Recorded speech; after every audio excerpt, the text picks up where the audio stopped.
kong Diyos, sang-ayon sa'yo, kagandahang loob. Mga kasalanan ko'y iyong pawiin. Ayon din sa'yo, pag-ibig sa akin. Linisin mo sana ang aking karuhan at patawarin mo ang aking kasalanan. Ako'y kaawaan, o mahal kong Diyos, sang-ayon sa'yo, kagandahang loob. Mga kasalanan ko'y iyong pawiin. Ayon din sa'yo, pag-ibig sa akin. Sa ngalan ng Ama at ng Anak at ng Espiritu Santo. Amen. Sumainyo ang Panginoon. At sumaiyo rin. Mga kapatid, aminin natin ang ating mga kasalanan upang tayo ay maging marapat gumanap sa banal na pagdiriwang.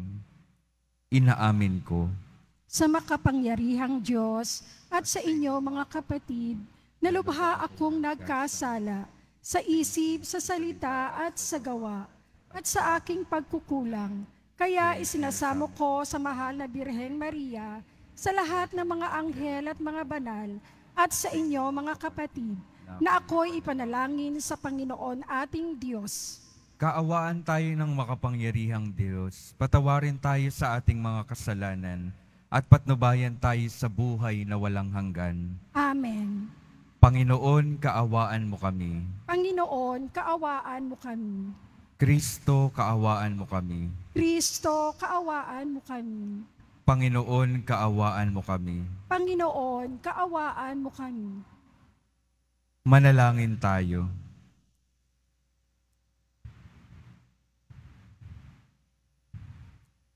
Ama naming makapangyarihan, ikaw ay nagmamagandang loob na sa iyong pagpapala kami mapuspos, kaya't ihanda mo kaming kamtin ang iyong alindog sa langit, pakundangan sa pagbabagong sa lumang naming ugali ipinalit, sa pamamagitan ni Jesucristo, kasama ng Espiritu Santo, magpasawalang hanggan. Amen. Magsiupo muna ang lahat. Pagbasa mula sa aklat ni Propeta Daniel.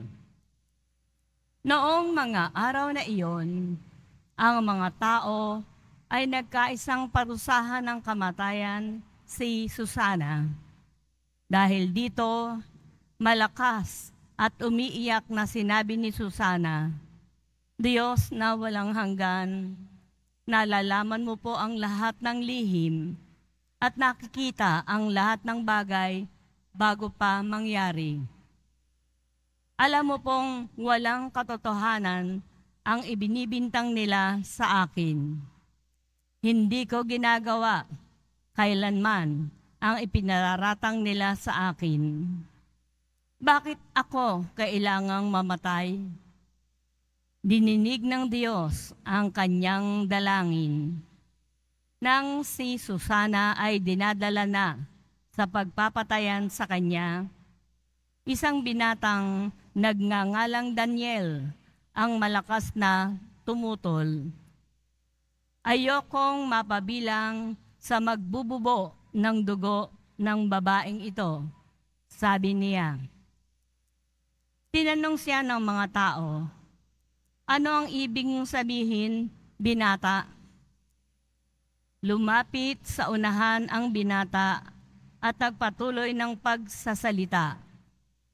Mga Israelita, hangal ba kayo at hinatulan ninyo ang babaeng ito nang di muna sinisiyasat at maingat na sinasaliksik ang katotohanan? Kailangang ulitin ang paglilitis Walang katotohanan ang katibayang inilahad ng dalawang iyan. Nagdudumaling bumalik ang mga tao. Sinabi ng mga pinuno, Daniel, yamang binigyan ka ng Diyos ng karunungang gaya ng sa isang matanda. Halika at sumama ka sa amin sa paghatol sa usaping ito. Pagkatapos, nagsalita si Daniel, paglayuin ninyo ang dalawang hukom at magkahiwalay ko silang sisiyasatin. Nang mapaglayo na sila, tinawag ni Daniel ang isa at sinabi, matandang walang pinagkatandaan, inilalantad ka na ng maraming kasalanang ginawa mo. Hindi makatarungan ang mga hatol na iginagawad mo. Pinarurusahan mo ang walang kasalanan at pinalalaya ang talagang nagkasala. Di ba sinabi ng Diyos, huwag ninyong parurusahan ng kamatayan ang walang sala? Kung talagang nakita mo ang ipinararatang mo sa babaeng ito, sabihin mo sa amin, sa ilalim ng anong puno sila nagtatalik ng matutop ninyo? Sumagot siya, sa ilalim ng punong hati. Sinabi ni Daniel, gayon, buhay mo ang kapalit ng iyong sagot, sapagkat ibinigay na ng Diyos sa kanyang anghel ang mga parusa mo at hahatiin ka sa dalawa. Inilayo siya roon at ipinatawag ang kanyang kasama. Paglapit nito, sinabi ni Daniel, ikaw naman, anak ni Kanaan, hindi ka tunay na Hudyo. Binihag ng alindog ng babae ang iyong isip at inalipin ng kahalayan ang iyong puso. Alam na namin ngayon ang ginagawa mo sa kababaihan ng Israel. Tinatakot mo sila para pagbigyan ang iyong kahalayan. Subalit, narito ang isang babae ng Huda na hindi natakot sa iyong kaimbian. Sabihin mo, sa ilalim ng anong puno ninyo nakita ang inyong pinagbibintangan? At sumagot ang matanda, sa ilalim ng punong putol. Gayon, pakli naman ni Daniel. Buhay mo ang katumbas ng kasinungalingang ito, pagkat naghihintay na ang anghel ng Diyos upang putulin ka sa pamamagitan ng tabak. Dahil dito, nagsigawan sa tuwa ang lahat ng nakasaksi at nagpuri sila sa Diyos sapagkat inililigtas niya ang mga nagtitiwala sa Kanya. Binalingan nila ang dalawang hukom pagkatapos. Patunayan ni Daniel na sila'y nagsisinungaling at nanunumpa ng di totoo. Hinatulan silang mamatay ayon sa kautusan ni Moises. Ang nagparatang ng di totoo ay siyang lalapatan ng parusang nakatakda sa kasalanang ipinaratang niya. Naligtas nga sa kamatayan ang isang taong walang kasalanan.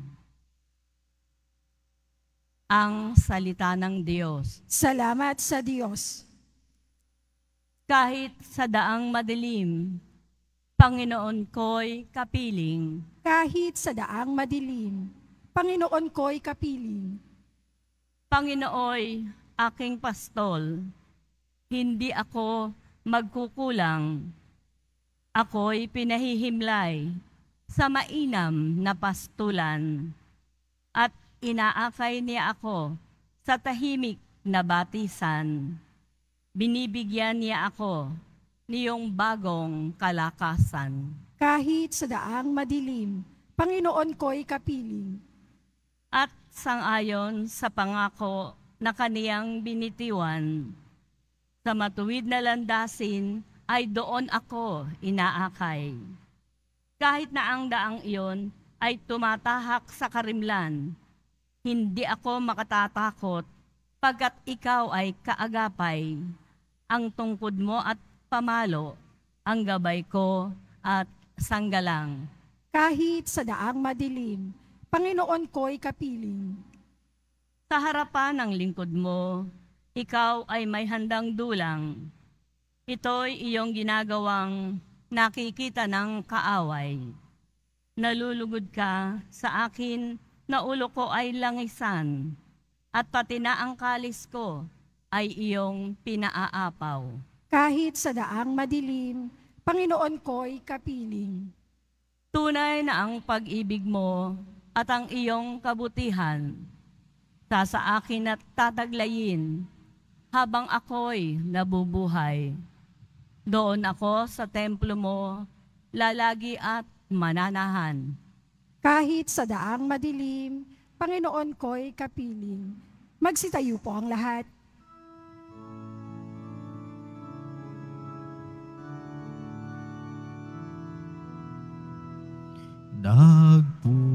Nagpupuri kami sa'yo, Panginoong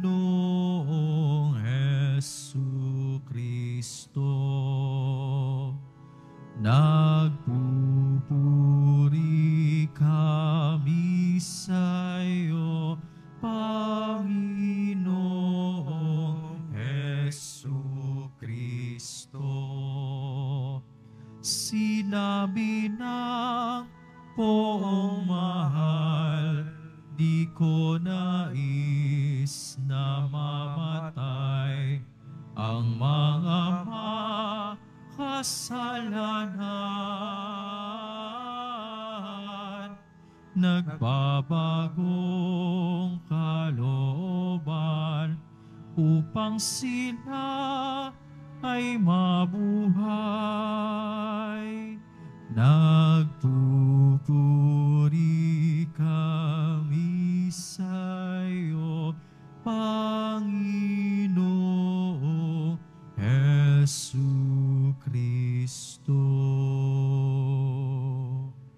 Sumainyo ang Panginoon. At sumaiyo rin. Ang mabuting balita ng Panginoon ayon kay San Juan. Papuri sa iyo, Panginoon. Noong panahong iyon, si Jesus ay pumunta sa bundok ng mga Olibo. Kinaumagahay, nagbalik siya sa templo. Lumapit sa kanya ang lahat, kaya't umupo siya at sila'y tinuruan. Nooy dinala sa kanya ng mga iskriba at ng mga pariseyo ang isang babaeng nahuli sa pakikiapid. Pinatayo ito sa harapan nila at sinabi kay Jesus, Guro, ang babaeng ito'y nahuli sa pakikiapid. Ayon sa kautusan ni Moises, dapat batuhin hanggang sa mamatay ang mga gaya niya. Ano ang masasabi mo? Itinanong nila ito upang subukin siya nang may maisumbong sila laban sa kanya. Ngunit yumuko si Jesus at sumulat sa lupa sa pamamagitan ng daliri. Ayaw nilang tigilan ng katatanong si Jesus kaya't sila'y tiningnan niya at sinabi ang ganito, Sino man sa inyo na walang kasalanan ang siyang maunang bumato sa kanya? At muli siyang yumuko at sumulat sa lupa. Nang marinig nila ito, sila'y isa-isang umalis, simula sa pinakamatanda. Walang naiiwan kundi si Jesus at ang babaeng naroon pa rin sa harapan niya. Tiningnan siya ni Jesus at tinanong, Nasaan sila? Wala bang nagparusa sa iyo? Wala po, Ginoo, sagot ng babae. Sinabi ni Jesus, hindi rin kita parurusahan. Humayo ka at huwag nang magkasala. Ang mabuting balita ng Panginoon. Pinupuri ka namin, Panginoong Heso Kristo. Magsiupo muna ang lahat. Magandang umaga po mga minamahal kong mga kapatid na naririto at kasama natin online. Good morning po. Pakibati, pakingitian naman po yung mga katabi. Magandang umaga. Pakisabi sa mga katabi, may kinabukasan ka. Alam nyo na po ba yung kinabukasan ninyo? Hindi pa. Mamaya po sasagutin natin kung ano yung kinabukasan na ninanais ng Panginoon para sa bawat isa sa atin. Ngayon puntahan po natin yung dalawang babae sa ating unang pagbasa at sa ating ebanghelyo. Dahil may itinuturo po sila tungkol sa paghahatol ng ating Panginoon. Yung una pong babae sa unang pagbasa, napakinggan po natin na siya ay pinaparatangan na may ginawang kasalanan at siya ay may parusang kamatayan.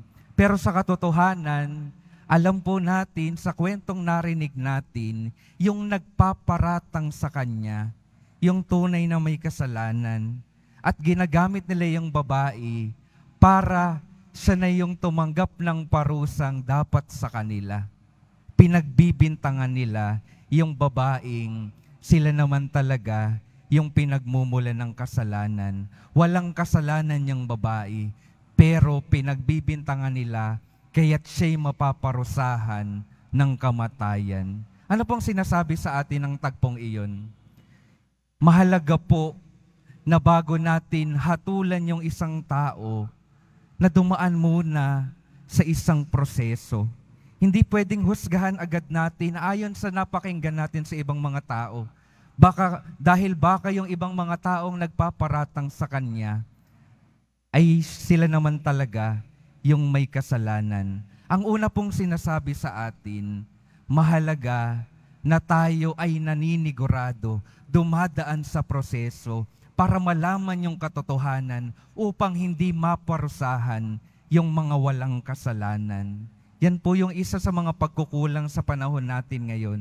Sa malalaking bagay o sa maliliit man. Minsan po, kung anong unang marinig na atin, yun na agad yung panghuhusga natin. Hindi na natin binibigyan ng pagkakataon na marinig pa yung kwento, yung katotohanan ng ibang mga tao dahil may nauna nang nagsabi sa atin. May pangamba po kapag ganoon yung ating mga ginagawa. May pangamba na baka yung mga walang sala ay maparusahan. Buti na lang po sa ating unang pagbasa, merong isang propeta, ang pangalan ay Daniel, naglakas loob na magsalita sa harap ng maraming tao na kailangang dumaan sa proseso para malaman yung katotohanan, para hindi mapahamak yung walang kasalanan. Ayan po, mahalaga pong dumaan sa proseso. Ang ikalawa naman po, yung babae sa ebanghelyo. Ito naman pong babae sa ebanghelyo, huling-huli na sa kanyang nagawang kasalanan, nakiapid siya. At ayon sa kautusan, ang babaeng nahuli sa pakikiapid, babatuhin hanggang siya ay mamatay. Sa unang pagbasa, walang kasalanan, pero gustong parusahan. Ito naman pong sa ating ebanghelyo, may kasalanan, dapat parusahan ayon sa kautusan. Pero anong itinuturo sa atin ng ating Panginoon? Tingnan din natin yung ating mga sarili. Sino ba sa atin ang walang sala? Sino ba sa atin ang hindi nagkakamali? At kung sinong walang kasalanan, siya yung unang bumato sa babaeng ito. Kung sinong walang kasalanan, siyang unang bumato sa babaeng ito. Mga minamahal kong mga kapatid, kung minsan po, mabilis po tayong mangkondena. Mabilis tayong manghusga ng hindi tinitingnan yung ating mga sarili. At ito po yung sinasabi ng ating Panginoon, bago tayong magbato ng kung ano man sa ating mga kapwa, tingnan din natin yung ating mga sarili. Tayo rin naman ay nagkakamali, tayo ay nagkakasala. Katulad ng babaeng may kasalanan sa Ebanghelyo, tayo ring mga makasalanan ay may karampatang parusa na dapat nating matamo. At ano yung karampatang parusa ng pinagsama-samang kasalanan natin? Walang iba rin po, kundi yung kamatayan. Kamatayan. Ngunit kung titingnan po natin yung ating Panginoon sa Ebanghelyo, kahit ang nararapat sa taong makasalanan ay kamatayan, anong ginawa ng Panginoon? Pinakitaan siya ng pagpapatawad at habag. At sa ating buhay, tayong lahat mga tao, pinagsama-sama yung ating mga kasalanan. Ang dapat na parusa sa atin ay kamatayan. Pero sa pamamagitan ng pag-aalay ng Panginoon sa krus ng kanyang buhay, ipinaranas niya yung pagpapatawad para tayo ay maligtas. Pinapahayag po sa atin, pinapakilala sa atin yung Panginoon. Mayroon po tayong Panginoon na lubos yung pagmamahal sa atin. Pinapakilala po sa atin yung poong Jesus Nazareno na lubos yung habag sa atin, na habang may panahon, sinasabi niya sa atin, na habang may buhay tayo, lahat tayo may pag-asa pa. Habang may buhay tayo, may pagkakataon pa tayong magbago ng ating kinabukasan. Mga minamahal kong mga kapatid, sinabi ko sa inyo kanina, may kinabukasan tayo, may magandang bukas tayo. Basta pipiliin natin yung tamang landas. Basta pipiliin natin yung pagtalikod sa kasamaan, sa kasalanan. At ito po yung ibinibigay ng pagpapatawad ng Diyos. Yung kakayahan na tayo ay makalakad sa magandang kinabukasan. Sinabi niya sa babae doon sa Ebanghelyo, pinapatawad kita, humayo ka at huwag nang magkasalang muli. Binibigyan tayo ng responsibilidad ng ating Panginoon na matapos tayong makaranas ng kanyang pagpapatawad at pagliligtas, responsibilidad na tayo naman ay tumalikod na talaga sa ating mga kasalanan at magsumikap na wag nang magkasalang muli. Hindi pwedeng sa Diyos lang yung pagbibigay ng habag. Hindi pwedeng sa Diyos lang yung pagbibigay ng pagliligtas. Binibigyan tayo ng kalayaan na tanggapin at magsumikap na tunay na matanggap yung kaligtasan na ninanais na ibigay ng Diyos sa ating lahat. Mga minamahal kong mga kapatid, naririto yung pagliligtas ng Diyos.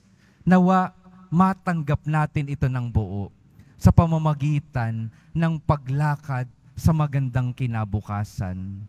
Pinapaalala po sa atin palagi ng Panginoon, oo, pwedeng marami kang nagawang kamalian sa iyong nakaraan, pero hindi ako nakatingin sa iyong nakaraan. Nakatingin ako sa iyong kinabukasan at nawa mapili natin at makalakad tayo sa magandang kinabukasan na ang wakas ay ang ating mahal na poong Jesus Nazareno. Mga minamahal kong mga kapatid, nawa yung ating piliin sa araw-araw ay magandang kinabukasan at mangyayari ito at makakamtan natin ang magandang kinabukasan kung araw-araw pipiliin natin ang kabutihan, ang katarungan, ang katotohanan at ang kaligtasan na bigay ng ating poong Jesus Nazareno. Amen. Magsitayo na po ang lahat.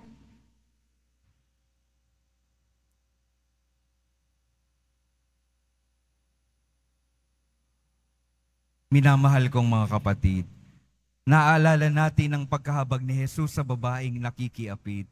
Tumawag tayo sa Kanya sa ating panalangin. Nakatitiyak na tayo rin ay Kanyang kahahabagan sa bawat panalangin ng ating sasabihin. Panginoon, nagtitiwala kami sa iyo. Panginoon, nagtitiwala kami sa iyo. Ang mga napalayo sa Diyos dahil sa kasalanan, naway makaranas ng mapagmahal na habag ng tagapagligtas. Manalangin tayo. Panginoon, nagtitiwala kami sa iyo. Atin nawang iwasan ang paghatol sa iba at sa halip ay tingnan ang ating sariling buhay sa mata ng Diyos. Manalangin tayo. Panginoon, nagtitiwala kami sa iyo. Ang mga may mabibigat na pasaning, dala ng kahirapan at alalahanin, naway maunawaan na hindi sila iniiwan ng Diyos. Manalangin tayo. Panginoon, nagtitiwala kami sa iyo. Ang mga nagdurusa dahil sa maling hatol, naway patatagin ng Panginoon. Manalangin tayo. Panginoon, nagtitiwala kami sa iyo. Amang nasa langit, tulungan mo kaming maging mapagpatawad sa mga taong hindi maganda ang pakikitungo sa amin. Idinadalangin namin ito sa pamamagitan ni Kristo na aming Panginoon. Amen. Magsiupo po ang lahat.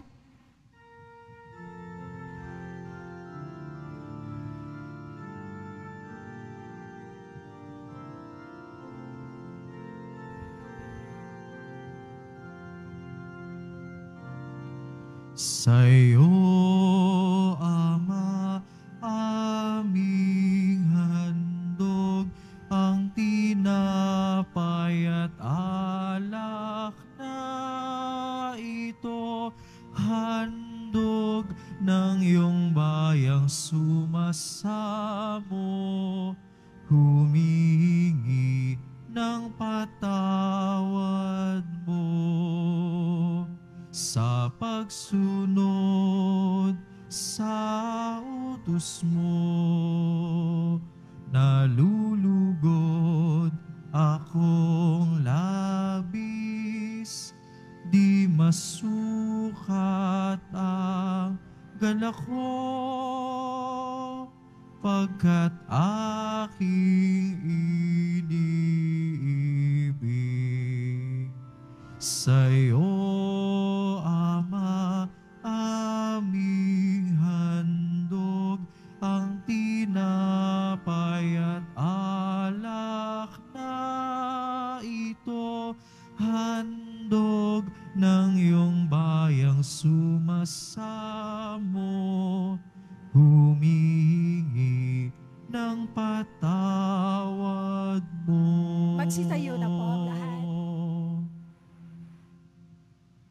Manalangin kayo mga kapatid upang ang paghahain natin ay kalugdan ng Diyos Amang makapangyarihan. Tanggapin nawa ng Panginoon itong paghahain sa iyong mga kamay, sa kapurihan niya at karangalan, sa ating kapakinabangan, at sa buong sambayanan niyang banal. Ama naming lumikha, kaming gaganap sa banal na paghahain, ay buong galak nawang makaharap na may kadalisayang angkin, upang ang bunga ng aming pagtitiis ay maipamalas namin sa pamamagitan ni Jesucristo, kasama ng Espiritu Santo, magpasawalang hanggan. Amen. Sumainyo ang Panginoon. At sumaiyo rin. Itaas sa Diyos ang inyong puso at diwa. Itinaas na namin sa Panginoon. Pasalamatan natin ang Panginoong ating Diyos. Marapat na siya ay pasalamatan. Ama naming makapangyarihan, tunay ngang marapat na ikaw ay aming pasalamatan sa pamamagitan ni Jesucristo na aming Panginoon. Sa pagpapakasakit ng giliw mong anak, ang sangkatauhay minarapat mong magpahayag ng iyong dakilang pag-ibig sa lahat, na pawang nais mong tubusin ng Mesiyas sa harap ng iyong kadakilaan, kapos ang dila naming magsaysay, sa pag-ibig na makapangyarihang sa krus ay itinanghal. Sa krus ipinasyang patawarin ang mga tao. Sa krus nagtagumpay ang ipinangakong Kristo. Kaya kaisa ng mga anghel na nagsisiawit ng papuri sa iyo, nang walang humpay sa kalangitan, kami nagbubunyi sa iyong kadakilaan. Santo, Santo, Santo, Panginoong Diyos ng mga hukbo, napupuno ang langit at lupa ng kadakilaan mo. O sana sa kaitaasan, pinagpala ang naparirito sa ngalan ng Panginoon. o sana sa kaitaasan. Magsiluhod po ang lahat. Ama naming banal, ikaw ang bukal ng tanang kabanalan, kaya't sa pamamagitan ng iyong Espiritu, gawin mong banal ang kaloob na ito, upang para sa amin maging katawan at dugo ng aming Panginoong Hesu Kristo. Bago niya pinagtiis ang kusang loob na maging handog, hinawakan niya ang tinapay, pinasalamatan kaniya, pinaghati-hati niya iyon, iniabot sa kanyang mga alagad at sinabi, "Tanggapin ninyong lahat ito at kanin. Ito ang aking katawan na ihahandog para sa inyo."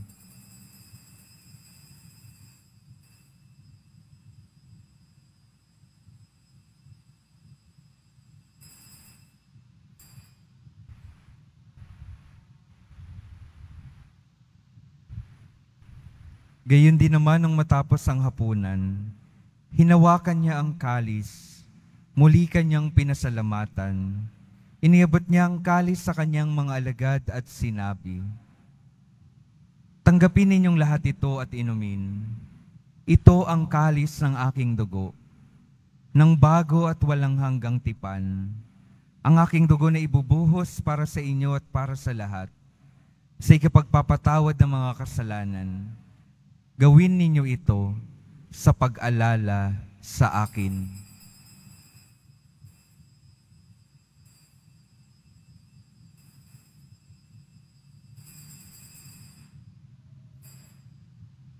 Magsitayo na po ang lahat. Ipagbunyi natin ang misteryo ng pananampalataya. Si Kristo'y namatay, si Kristo'y nabuhay, si Kristo'y babalik sa wakas ng panahon. Ama, ginagawa namin ngayon ang pag-alala sa pagkamatay at muling pagkabuhay ng iyong anak. Kaya't iniaalay namin sa iyo ang tinapay na nagbibigay buhay at ang kalis na nagkakaloob ng kaligtasan. Kami nagpapasalamat dahil kami iyong minarapat na tumayo sa harap mo para maglingkod sa iyo. Isinasama namin kaming magsasalo-salo sa katawan at dugo ni Kristo ay mabuklod sa pagkakaisa sa pamamagitan ng Espiritu Santo. Ama, lingapin mo ang iyong simbahang laganap sa buong daigdig. Puspusin mo kami sa pag-ibig, kaisa ni Francisco na aming Papa, at ni Jose na aming Obispo, at ng Tanang Kaparian. Alalahanin mo rin ang mga kapatid naming nahimlay, nang may pag-asang sila'y muling mabubuhay. Gayon din ang lahat ng mga pumanaw. Kaawaan mo sila at patuloyin sa iyong kaliwanagan. Kaawaan mo at pagindapatin kaming lahat, na makasalo sa iyong buhay na walang wakas. Kaisa ng mahal na Birheng Maria na Ina ng Diyos, ng kabiyak ng puso niyang si San Jose, kaisa ng mga apostol, ni San Juan Bautista at ng lahat ng mga banal, na namuhay dito sa daigdig ng kalugod-lugod sa iyo. Maipagdiwang nawa namin ang pagpupuri sa ikararangal mo, sa pamamagitan ng iyong anak, na aming Panginoong Hesu Kristo.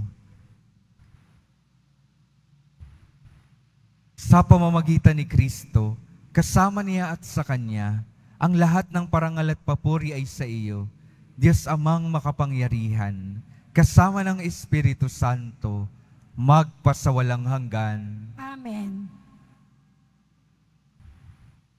Sa tagubilin ng mga nakagagaling na utos at sa turo ni Jesus, na Panginoon natin at Diyos, ipahayag natin ng lakas loob. Ama namin, Sumasalangit ka, sambahin ang ngalan mo, mapasa amin ang kaharian mo, sundin ang loob mo dito sa lupa para nang sa langit. Bigyan mo kami ngayon ng aming kakanin sa araw-araw, at patawarin mo kami sa aming mga sala, para nang pagpapatawad namin sa nagkakasala sa amin. At huwag mo kaming ipahintulot sa tukso, at iadya mo kami sa lahat ng masama. hinihiling namin kami adya sa lahat ng masama, pagkalooban ng kapayapaan araw-araw, iligtas sa kasalanan, at ilayo sa lahat ng kapahamakan, samantalang aming pinananabikan ang dakilang araw ng pagpapahayag ng tagapagligtas naming si Hesu Kristo. Sapagkat iyo ang kaharian at ang kapangyarihan at ang kapurihan magpakailanman. Amen. Panginoong Hesu Kristo, sinabi mo sa iyong mga apostol, kapayapaan ang iniiwan ko sa inyo, ang aking kapayapaan ang ibinibigay ko sa inyo. Tunghayan mo ang aming pananampalataya at huwag ang aming pagkakasala. Pagkalooban mo kami ng kapayapaan at pagkakaisa ayon sa iyong kalooban, kasama ng Espiritu Santo, magpasawalang hanggan. Amen. Ang kapayapaan ng Panginoon ay laging sumainyo. At sumaiyo rin. Magbigayan kayo ng kapayapaan sa isa't isa.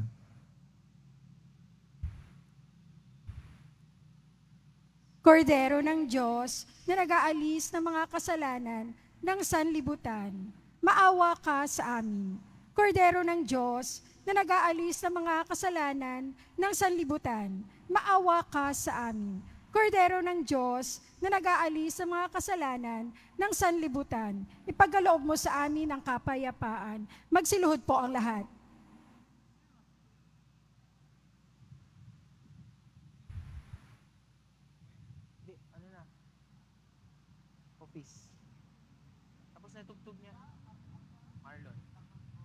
Ito ang kordero ng Diyos. Ito ang nag-aalis ng mga kasalanan ng sanlibutan.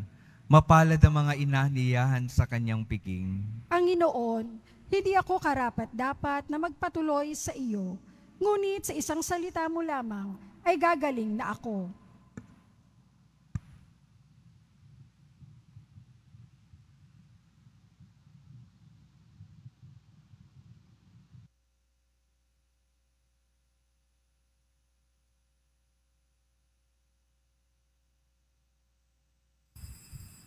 Para sa lahat ng tatanggap ng banal na komunyon, sasagot po tayo ng amen. Pagkasabi ng pari o ng lay minister ng katawan ni Kristo at isubo agad sa bibig bago umalis sa harapan ng pari o lay minister. Sumunod po tayo.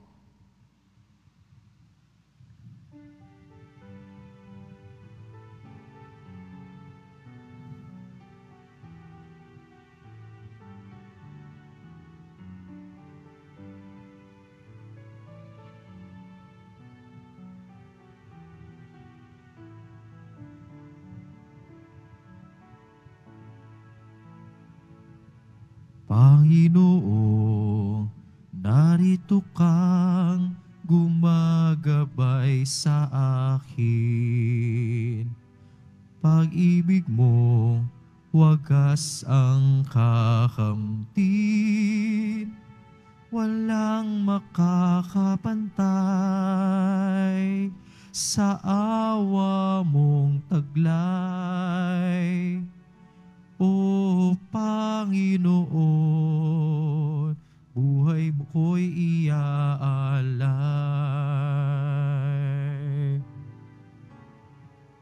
Panginoon, dulot mo ay pag-asang walang hanggan.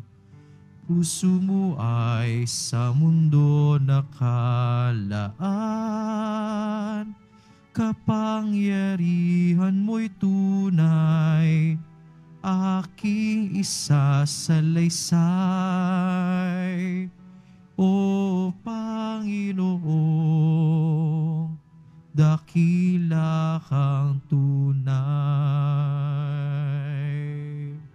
Sa kabila ng lahat, yayakapin mo pa rin ako. Sa kabila ng lahat, aakayin mo pa rin ako. Sa kabila ng lahat, buhay mo'y inalay mo. Sa kabila ng lahat, pinatawad mo ako. Pinatawad mo ako.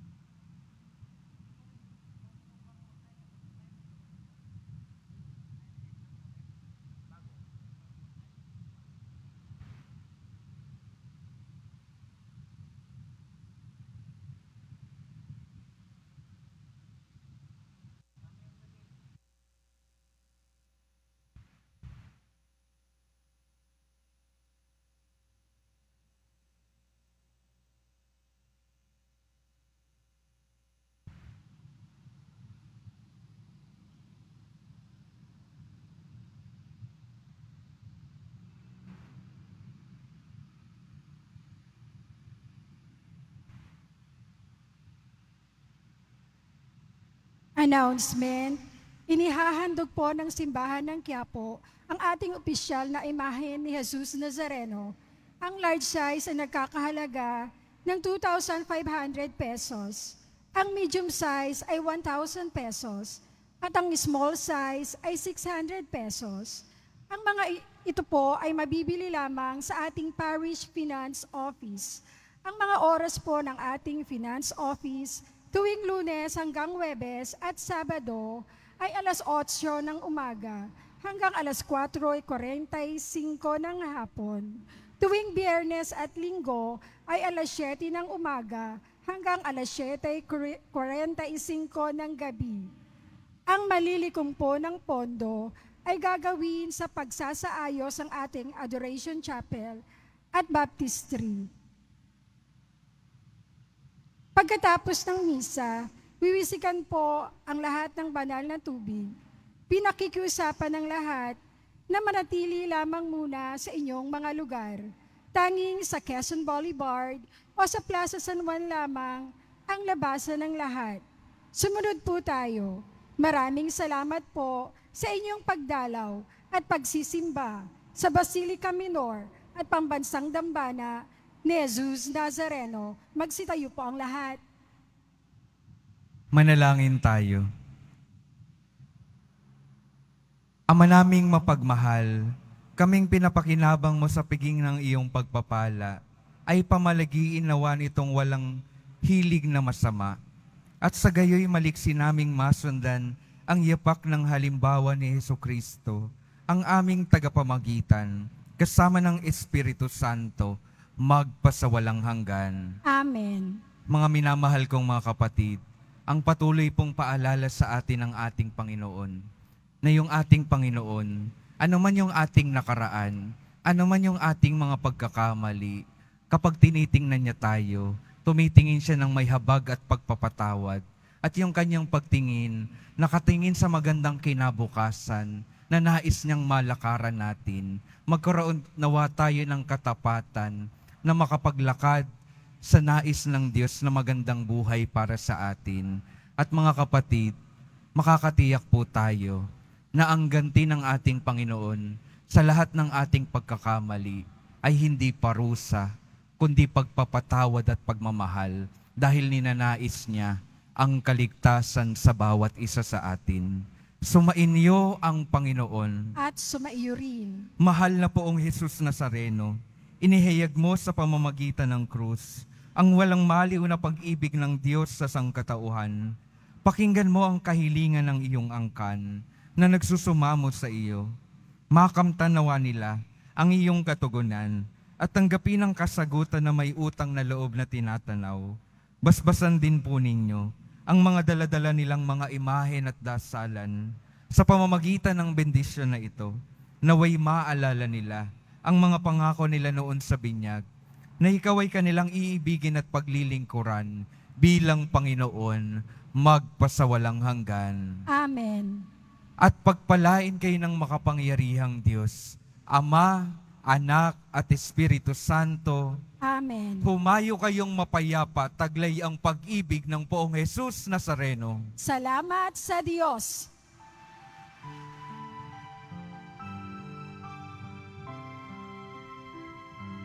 Nuestro Padre Jesus Nazareno, sinasamba ka namin, pinipinto ka namin, aral mo ang aming buhay at kaligtasan. Nuestro Padre Jesus Nazareno, iligtas mo kami sa kasalanan. Ang krus mong kinamatayan ay sagisag ng aming kaligtasan. Nuestro Padre Jesus Nazareno, dinarangal ka namin. Nuestro Padre Jesus Nazareno, nilulwalhati ka namin.